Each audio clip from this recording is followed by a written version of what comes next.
ating masarap na adobong pusit. Ooh, sarap.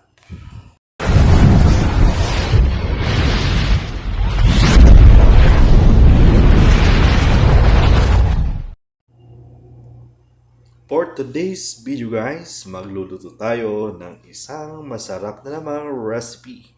Ang ating pusit. Ayan, 2-in-1 na naman ang ating lulutuin. Marami to, 1 kilo mahigit. Ako lang mag-isa kakain. Magluluto tayo ng adobo at saka ginataang pusit. Ano-ano ang ating mga ingredients para sa ating adobo? Siyempre, kailangan may luya para mawala yung langsa. Meron tayong sili, toyo, suka, garlic, black pepper pampalasa, sugar natin, and maglalagay tayo ng konting butter. Tuturo ko sa inyo ang technique ng isang masarap na adobo na hindi mo na kailangang sasabawan itong pusit dahil kusa na itong nagsasabaw. Tara, lutuin na natin yan. Para mas mabilis, hiniwa na natin ang ating mga ricado para luto na lang tayo. Ang ating, na-chop na natin ang ating sibuyas, ginger, siling maanghang na green pang sinigang, or gusto nyo pula, wala tayong pula sa Saudi Arabia, may garlic, and itong ating pusit. So sabi ko sa inyo, hindi na ang technique ng masarap na pagluto ng adobong pusit, hindi na lalagyan ng sabaw. So tara, start na natin ang ating pagluluto. Nalagyan ko siya ng oil and lagyan natin ng butter.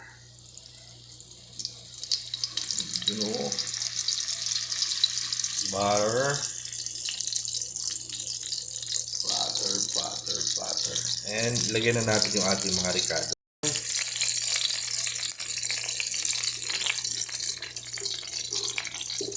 Follow natin yung ating garlic. Ayan. Sangkot siya lang natin guys. Ayan, sangkot siya lang natin guys hanggang sa pumula. Ating sibuyas. Lagyan na natin ang ating sibuyas. And lagyan na natin ang ating sili. Ayan.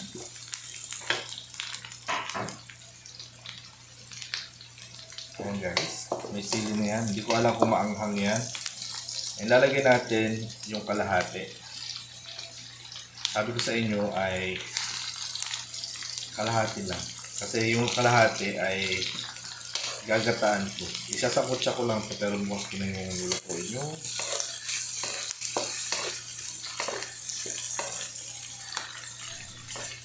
Kalahati nito.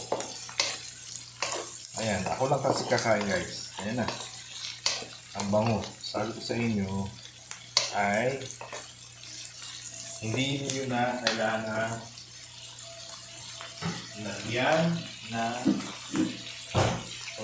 konting asin. Hindi na kailangan lagyan ng ano guys, ng tubig sa pagluluto ng pusit ng sarap. Konting asin lang kasi lalagyan natin ng toyo. Ayan, kasi nagtutubig na siya guys. Hindi na yan nilalagyan ng sabaw. Ayan, lalagyan na natin. Kasi once na nilagyan mo na ito ng toyo at suka, ayan, automatic magsasabaw na siya. Tapos siya, lagyan na natin ng paminta, black pepper. Lagyan na rin natin ulit ng, para mawala yung langsa, garlic powder.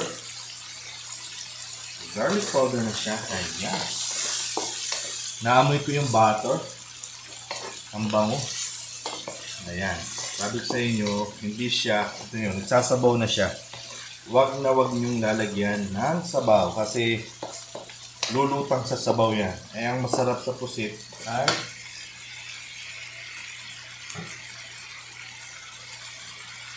ayan, lagyan na natin ng ano, sugar na pula. Ayan, ito ko ay manamis-namis ang ating adobong pusit. Ayan.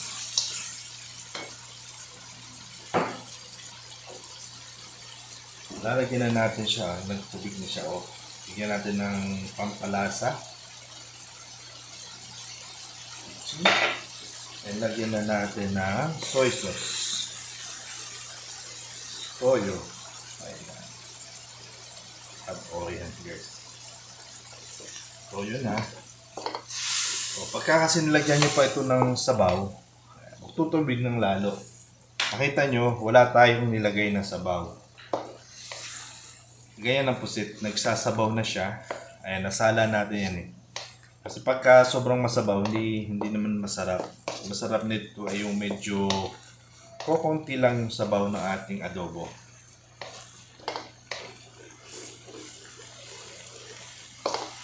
Ayan. And mix. Lagyan na natin ng suka.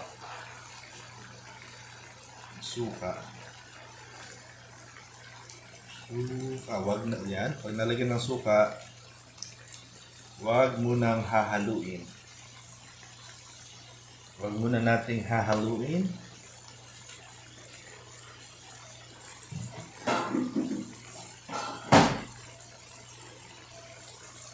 Hindi muna natin siya hahaluin guys. Pakukuluin lang muna natin. Ayan. Napakasimple yan guys. Oh. Sarap, di ba? Ayan, mga 3 minutes bago natin haluin. Amoy na yung suka.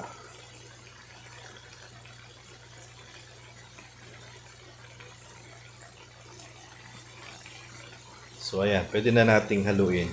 Kumulo na yung suka niya. Ayan. O, di ba? Sabi ko sa inyo, pagka kasi nilagyan nyo pa guys ng tubig yan, kaya wag nyong lalagyan ng tubig. Ang tendency kasi ng ating pusit ay kumakatas na yan. Ayan, no, masabaw pa. Masabaw na. Ayan. Sobra. So, ayan yung ating pusit guys. Oh. Sabi sa iyo, huwag niyo lalagyan ng sabaw. Ayan. Pinaiga-iga ko lang ng konti. Basta ang gusto ko kasi sa pusit ay yung konting sauce lang.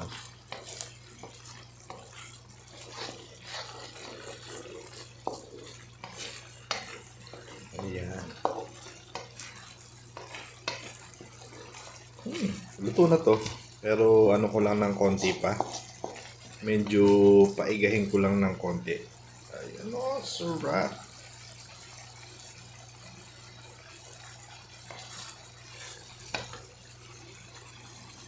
So ito na guys yung hinahanap natin. Ayan. Na konting sauce lang. Okay na to. Ayan, luto na.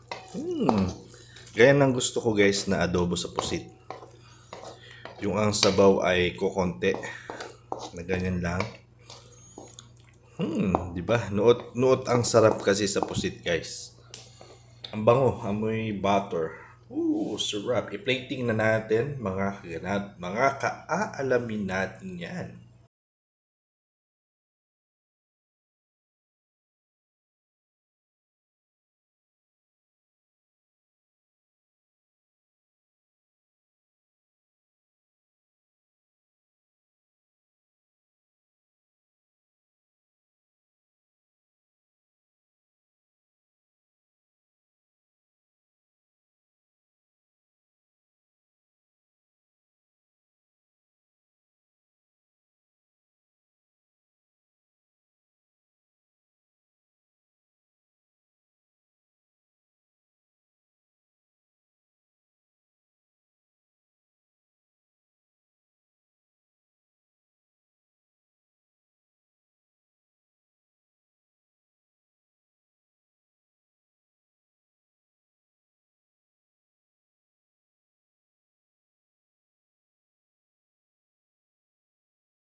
sa mga chef-chef.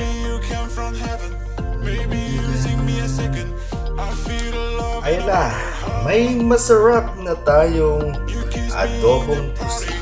Ayun guys, hindi natin sinasabaw yan. Ang sikreto ng masarap na pusit